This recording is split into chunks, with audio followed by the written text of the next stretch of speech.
Bismillahirrahmanirrahim. Assalamualaikum warahmatullahi wabarakatuh. Sebelumnya perkenalkan, nama saya Nanang Wahyudi. Di sini saya sebagai guru matematika yang baru di SMA Takmiriyah. Nah, saya diamanahi untuk mengajar matematika wajib di kelas 10, kemudian matematika wajib di kelas 11, sama matematika peminatan di kelas 12. Nah, mungkin itu dulu dari saya. Kita lanjutkan ke materi hari ini. Oke, kita mulai pertemuan hari ini. Sebelumnya silahkan siapkan alat tulisnya nanti untuk mencatat hal-hal yang penting ya. Di pertemuan kali ini kita akan membahas mengenai persamaan nilai mutlak linear satu variabel. Nah, mungkin ini materi baru buat kalian ya. Dulu waktu SMP kan belum pernah dapat materi ini. Oke, nah yang perlu teman-teman ingat di sini adalah materi tentang operasi aljabar, kemudian persamaan dan pertidaksamaan linear satu variabel, ini waktu kelas 7 SMP dulu waktu kalau nggak salah. Kemudian persamaan kuadrat, nah ini persamaan kuadrat itu materi kelas 9 kemarin. Oke, apa sih nilai mutlak itu? Nilai mutlak secara geometris adalah jarak antara bilangan tersebut dengan 0 pada suatu garis bilangan. Nah, nilai dari nilai mutlak itu tidak mungkin negatif. Karena apa? Di sini ini kan jarak ya. Jarak kan nggak mungkin negatif seperti itu. Jadi ketika ada nilai mutlak 5 seperti ini, nah nilai mutlak itu disimbolkan dengan dua garis apit ini ya. Nah ini kalau dibaca nilai mutlak dari 5 seperti itu. Kita lihat di garis bilangan, nilai mutlak dari 5 berarti kan jarak dari 5 ke 0. Oke, ini tadi pengertiannya, jarak dari 5 ke 0 itu berapa? Kita hitung 1, 2, 3, 4, 5. Nah, mutlak 5 itu adalah jarak dari 5 ke 0. Jarak dari 5 ke 0 adalah 5, sehingga nilai mutlak dari 5 itu adalah 5. Seperti itu. Contoh lagi, misalkan mutlak negatif 3 seperti ini. Kita lihat di garis bilangan, jarak dari negatif 3 ke 0. Kita hitung 1, 2, 3, sehingga mutlak dari min 3 itu adalah 3. Seperti itu. Jadi nilai mutlak itu nggak mungkin negatif, dia selalu bernilai positif seperti itu. Nah, secara matematis nilai mutlak itu didefinisikan seperti berikut. Misalkan X adalah bilangan real, maka mutlak X, nah ini dibaca mutlak X seperti itu, didefinisikan sebagai ini. Mutlak X itu sama dengan X jika X-nya lebih dari atau sama dengan 0. Kemudian mutlak X itu sama dengan negatif X jika X-nya kurang dari 0 atau negatif. Jadi ketika X-nya negatif, ini sama dengan min X, seperti itu. Jadi mutlak X itu bisa dipecah menjadi dua. Mutlak X itu sama dengan X ketika X-nya lebih dari atau sama dengan 0. Kemudian mutlak X itu sama dengan negatif X ketika X-nya negatif atau kurang dari 0, seperti itu. Nah, kita lihat beberapa sifat dari nilai mutlak ya. Untuk setiap X dan Y bilangan real itu berlaku. Yang pertama, mutlak X lebih dari sama dengan 0 tadi. Karena mutlak X itu adalah jarak, berarti nilainya selalu positif, seperti itu. Kemudian yang kedua, mutlak X itu sama dengan mutlak min X. Sama ya, paham ya, gampang ya. Kemudian mutlak X dikurangi Y itu sama dengan mutlak Y dikurangi X. Tinggal dibalik aja. Yang nomor 4, mutlak X itu sama dengan akar dari X kuadrat. Kemudian nomor 5, mutlak X kuadrat itu sama dengan X kuadrat. Jadi mutlaknya hilang, seperti itu. Ini mutlaknya hilang. Ketika dikuadratkan, ada mutlak dikuadratkan, yaitu mutlaknya hilang. Kemudian yang nomor 6, mutlak X itu mutlak X kurang dari mutlak Y jika dan hanya jika mutlak X kuadrat kurang dari mutlak Y kuadrat. Nah, ini kedua ruas dikuadratkan seperti itu.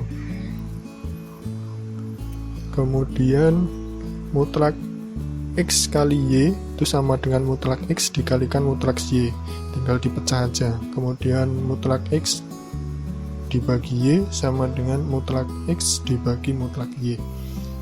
Tapi untuk penjumlahan dan pengurangan nggak berlaku seperti ini ya.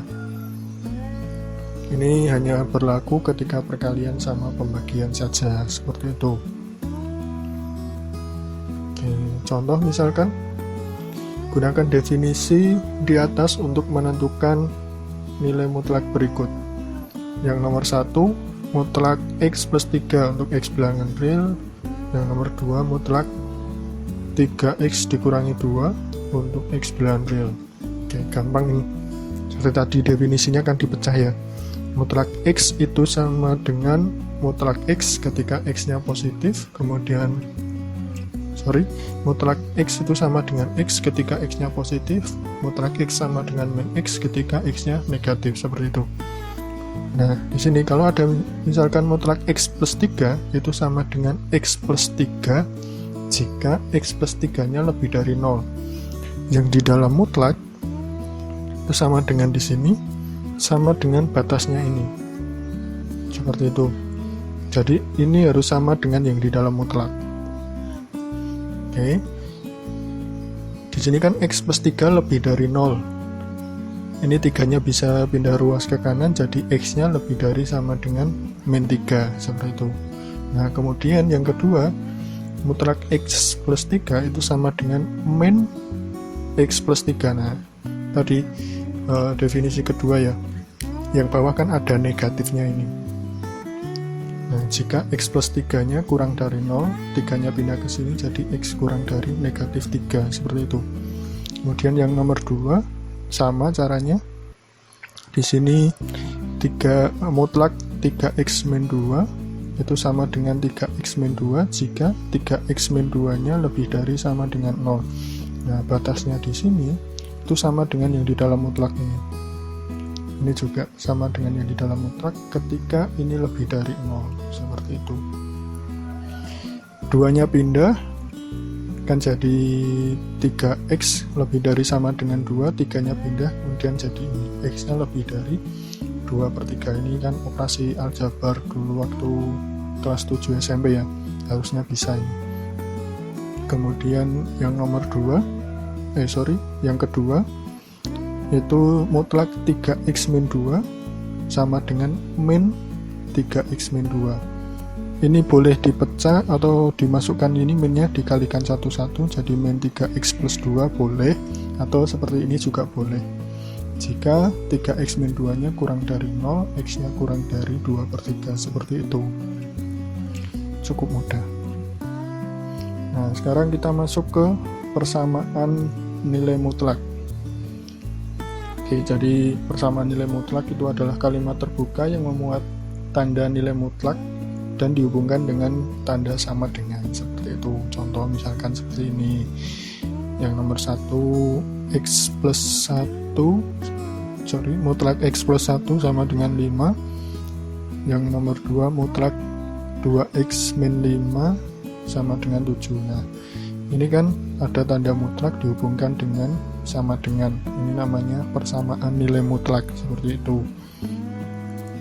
Nah, untuk menyelesaikan persamaan nilai mutlak itu kita mencari nilai X-nya yang memenuhi persamaan nilai mutlak tersebut. Caranya bagaimana? Oke. Untuk menyelesaikan persamaan nilai mutlak itu ada 2 cara. Oke, misalkan tadi yang nomor 1, tentukan penyelesaian dari mutlak X plus 1 sama dengan 5. Misalkan seperti ini. Berarti kan kita harus nyari nilai X-nya yang memenuhi persamaan tersebut. Oke, cara yang pertama itu menggunakan definisi yang tadi. Oke, makanya definisi itu harus dipegang biar bisa menyelesaikan soal-soalnya. Oke, jadi mutlak X plus 1 itu kan sama dengan X plus 1 jika X plus 1-nya lebih dari 0. Karena X plus 1 lebih dari 0, maka satunya pindah kan jadi negatif. Seperti ini ya. X-nya lebih dari sama dengan min 1. Kemudian mutlak X plus 1 sama dengan min X plus 1 jika X nya kurang dari min 1. Nah, ini menggunakan definisi. Oke, kita selesaikan satu persatu. Yang pertama dulu, jika X nya lebih dari sama dengan 1. Ini untuk X lebih dari sama dengan 1, mutlak X plus 1 nya itu kan sama dengan X plus 1 ya. Ini sama dengan X plus 1. Ini ruas kanannya tetap sama dengan 5, sama dengan 5. Yang berubah cuma ruas kirinya, mutlaknya hilang. X plus 1 sama dengan 5. Satunya pindah ke ruas kanan, jadinya X nya lebih dari sama dengan 4, seperti itu. Oke, kemudian yang kedua, untuk untuk X yang kurang dari min 1. Ini untuk X yang kurang dari min 1, mutlak X plus 1 kan sama dengan negatif X plus 1, seperti itu ya. Minnya dimasukkan jadi min X, min kali plus jadi min 1, seperti ini. Min 1 nya plus pindah ke ruas kanan jadi min X sama dengan 6, X nya sama dengan min 6, sehingga ketemu himpunan penyelesaiannya adalah min 6 atau 4, seperti itu. Oke, itu cara yang pertama menggunakan definisi. Kemudian cara yang kedua itu menggunakan persamaan kuadrat. Caranya bagaimana? Perhatikan. Oke, mutlak X plus 1 sama dengan 5. Ini kedua ruas dikuadratkan. Mutlak X plus 1 kuadrat sama dengan 5 kuadrat. Oke, tadi kalau misalkan dikuadratkan kan mutlaknya hilang ya, tinggal X plus 1 dikuadratkan. Nah, X plus 1 dikuadratkan ketemunya X kuadrat plus 2X plus 1. Nanti dibuka-buka lagi caranya bagaimana dulu ketika SMP kelas 9 persamaan kuadrat. 5 kuadrat itu sama dengan 25, seperti itu. 25 nya pindah ke ruas kiri kan jadi negatif ya. 1 dikurangi 25 kan min 24, yang ruas kanan tinggal 0, seperti itu. Oke, kemudian difaktorkan. Oke, X kuadrat plus 2X min 24 itu difaktorkan ketemunya X plus 6 dikalikan X min 4, ini sama dengan 0. Masih ingat ya cara pemfaktoran dulu. Oke, sehingga ketemunya X nya min 6 atau X nya sama dengan 4, seperti ini. Nah, himpunan penyelesaiannya min 6 atau 4, sama seperti yang tadi, seperti itu. Nah, nanti ketika mengerjakan soal terserah mau pakai cara yang pertama atau cara yang kedua, seperti itu. Contoh lagi misalkan yang nomor 2 tadi, tentukan penyelesaian dari mutlak X min 5 sama dengan 7. Cara yang pertama menggunakan definisi sama seperti tadi. Mutlak 2X min 5 itu sama dengan 2X min 5 jika X nya lebih dari sama dengan 5/2. Kemudian yang kedua, mutlak X min 5 itu sama dengan min 2X min 5 jika X nya kurang dari 5/2. Nah, ini menggunakan definisi tadi ya. Kita selesaikan satu persatu. Yang pertama dulu, untuk X yang ini lebih dari sama dengan 5/2, mutlak 2X min 5 itu kan sama dengan 2X min 5 ini ya, ruas kanannya tetap, jadi 2X min 5 sama dengan 7, 5 nya pindah ke ruas kanan jadi plus kan ya, karena ini min, jadi 2X sama dengan 12, X nya sama dengan 6, seperti itu. Kemudian yang kedua, untuk X yang nilainya kurang dari 5/2. Untuk X yang nilainya kurang dari 5/2, mutlak 2X min 5 nya kan sama dengan min ini, min 2X min 5. Minnya dimasukkan kan jadi min 2X, min ketemu min jadinya plus 5, sama dengan 7, sehingga 5 nya pindah ke ruas kanan jadinya min 2X, ini plus ke sini kan jadi min, 7 dikurangi 5, 2.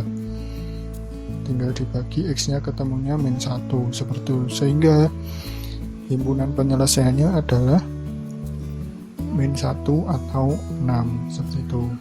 Ini tadi X-nya kan min 1 atau 6. Kemudian cara yang kedua menggunakan persamaan kuadrat.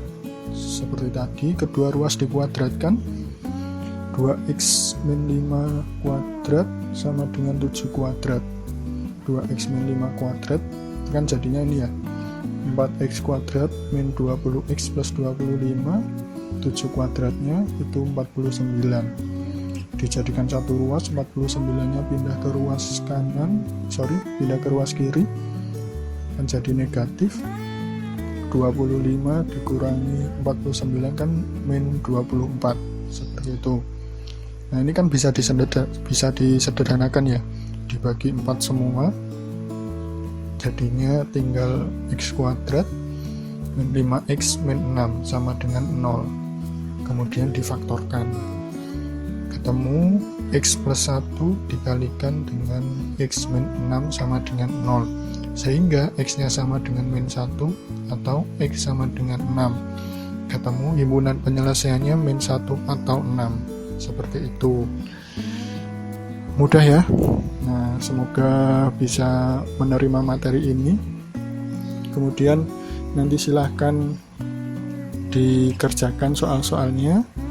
Jangan lupa foto ketika pembelajarannya diupload juga nanti. Ya, terima kasih untuk pertemuan hari ini. Kita lanjutkan lagi pertemuan selanjutnya. Kurang lebihnya mohon maaf. Assalamualaikum warahmatullahi wabarakatuh.